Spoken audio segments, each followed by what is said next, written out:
Kryeministri ishte ai që mbështeti idenë e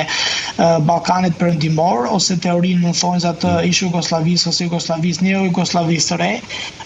e cila nuk u mirëprit qoftë në qarqe evropiane, qoftë edhe ishte një lloj fluske diplomatike për të tërhequr vëmendjen, dhe tani kjo besoj është shashka e re, nuk është se,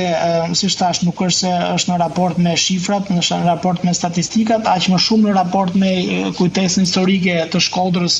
qoftë me Malinezia apo dhe me Serbinë, mos u hym historive, të dëbimit shqiptarëve apo dhe shfarosjes shqiptarëve në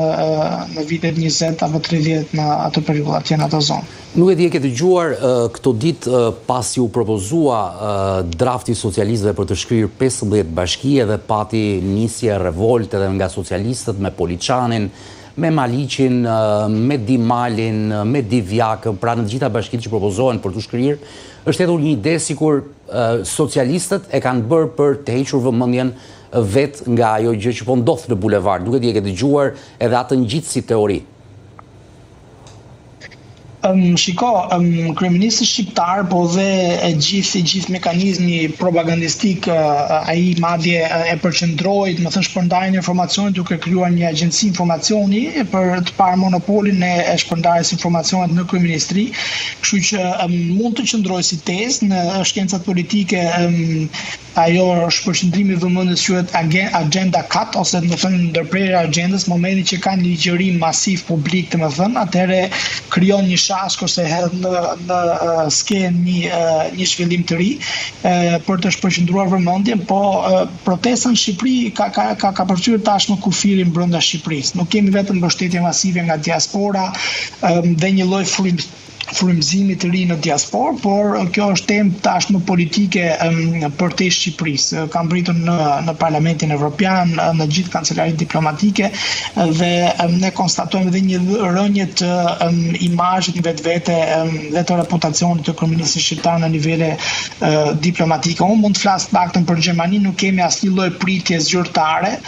të kryeministit shqiptar në Gjermani prej kohësh, pati një lloj vizite ku ai pritet vazhdimisht në qarqe më shumë biznesi dhe prezanton atë teorinë dhe idenë e diellës, po që ato i përdor thjesht për kapital politik, por nuk reflektohen këto vizita nga në biznes, nuk reflektohen për shembull në reciprocikisht një farë mënyre nga pala tjetër, për shembull në Gjermani nga pala politike. Është një qendrim që ti e lexon i Berlinit zyrtar ndaj Ramës dhe qeverisë së tij? Patjetër, mund të përmend për shembull deklaratën për shtyp të kryeministit të landit më të madh, landit të dytë më të madh në Gjermani, të Rinit Verior të Vestfalisë, një land i cili ka fuqinë e tretë ekonomike për nga prodhimi bruto. Kryeministri shqiptar nuk pati pritje zyrtare, madje thjesht edhe po të lexoj deklarata zyrtare nga kancelaria e këtij landi, thjesht ishte, kemi një deklaratë formale,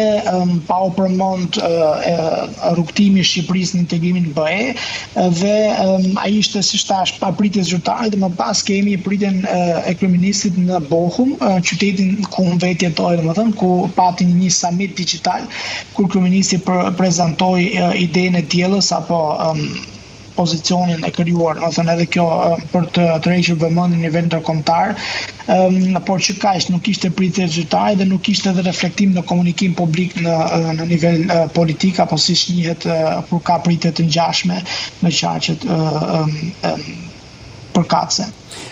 Duhet i besoj e ke ndjekur me vëmendje edhe fjalimin që Rama mbajti javën e shkuar me drejtuesit politik të Partisë Socialiste dhe kryetarët socialistë të komisioneve në Parlamentin e Shqipërisë dhe argumentin e tij se pse nuk e jep dorëheqjen se Shqipëria është në momentin historik dhe në udhkryqin e fundit për t'u antarësuar në Bashkimin Evropian, se ndryshe tha do kisha ikur unë në katundin tim dhe do të kisha dhënë dorëheqjen si kryeministër, si kryetar partie, dhe madje kërkoi edhe një kthes të madhe që ai e quan si reflektim i protestës së flamingove, jo pjesës tjetër që ai e ndan në korba dhe sora në bulevard,